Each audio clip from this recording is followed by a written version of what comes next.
The biggest solve for us at Infinity Ward is really trying to make things look authentic and believable, real. And if you get those things right in the real world, you can bring it into the game itself.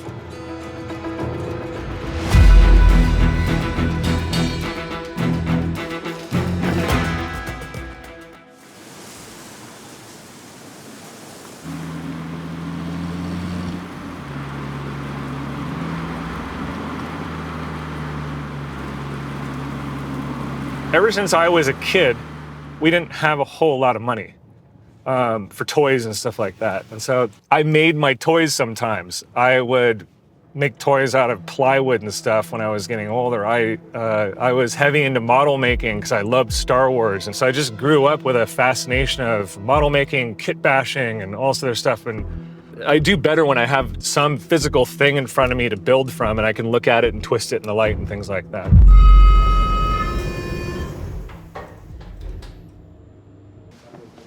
Hey now. Hey.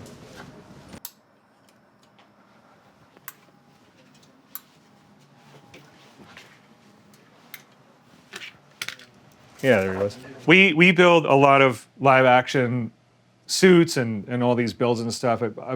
Ghost is one of them, and this is the appliance that we'll use. It's a foam appliance, easy to work with.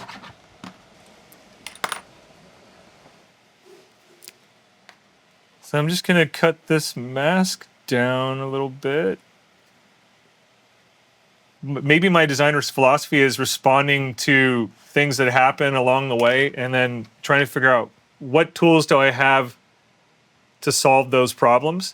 But when we're doing stuff like this, it needs to be like visually consistent with modern warfare. So that means as real as you can make it. And I think that's really why it's important to not just draw this stuff, but build it for real. When you're working on an iconic character, you don't know it yet. When I did the original Ghost concept, it was done in maybe under 2 hours. I want to say it was just 3 sketches. I had an idea from design, and I had no idea that this character would be, an icon of the Modern Warfare franchise and the face of a lot of this stuff. Sometimes I'll just start with a sketch and we'll go from there. These were some early looks for Ghost. A few of us felt strongly that we wanted to pay an homage to the original Ghost. I think people that played those games back at that time know and love, and I think that's a look that might be new to players that are just starting to see Ghost that way also. So there's something for everybody. We had a lot of research with special forces starting back in World War II, and they would customize their gear. So I see Ghost as kind of an evolution of the craftsmanship that special forces people and even military in general, they modify their stuff for a purpose. They're doing the same stuff, only the stakes are higher. I wanted to build him as a wearable live action suit. So I've been getting some people that wear the suits. I have to kind of think about ergonomics. And because of that, it has those ergonomics built into it. That dictated the way the mask actually ended up looking. Because I built it physically, there's some stuff that actually makes sense. That's the best part about going from a sketch to some type of concept like this to actually physically building it.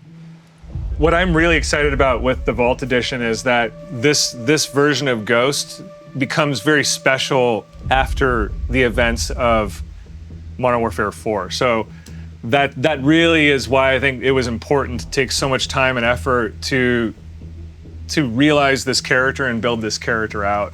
His presence in this part of DMZ really represents a next step into what I would consider like new places to go in Modern Warfare. Even their blueprints tie back to there's some meaning in it and context and how it fits into the world of DMZ. So I am really excited about that. I'm super excited to see what people think about this when it's released.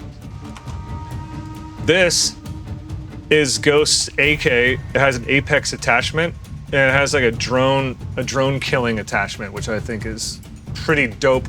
There's all these little cool Easter eggs in those blueprints that kind of inform, they connect to the character or they connect to the region that they're going into with it. You know, a couple of those weapons are actually manufactured and come out of a really cool new place in DMZ that players will discover. The Vault Edition's kind of packed with some good goodies in there. I think people will enjoy it.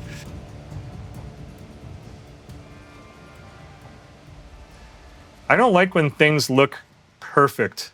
They feel digital and fabricated and unrealistic to me. So this mask is asymmetrical. I did my best when I sculpted it to make it symmetrical, but real things in the real world are they're asymmetrical. They don't line up perfectly. It's very human.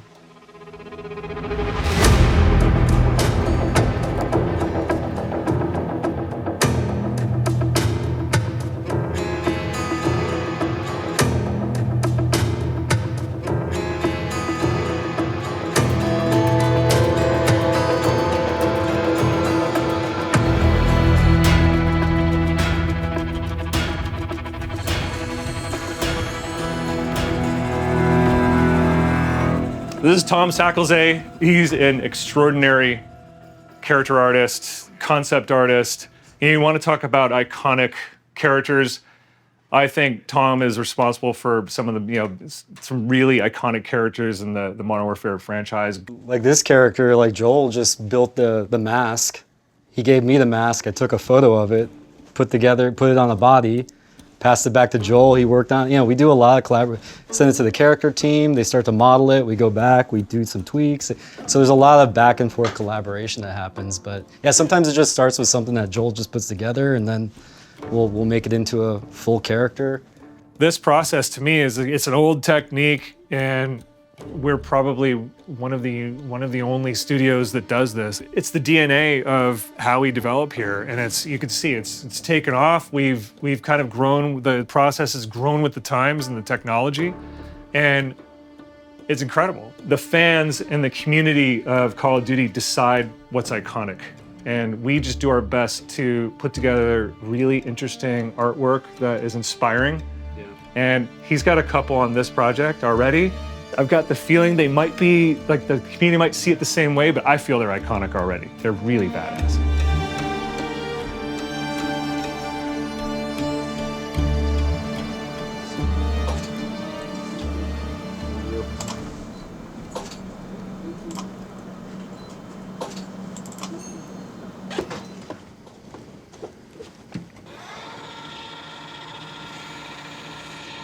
This version of Ghost is actually really difficult to build, and it's all bespoke. So it's a one-of-a-kind build. There aren't any more of these in the world. This is it.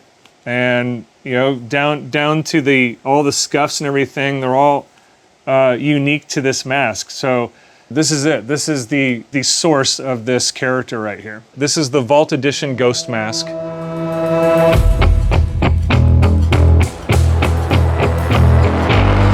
I thought it'd be funny if there's this moment in the story where Ghost kind of comes out of the forest. He's kind of walking at you through the forest, and he's got his head down or something, and he walks up and he puts his hand on his face and pulls his mask off, like, and all this gas comes out. And you're like, what? Is he gonna show us? Oh no, it's just another mask within a mask.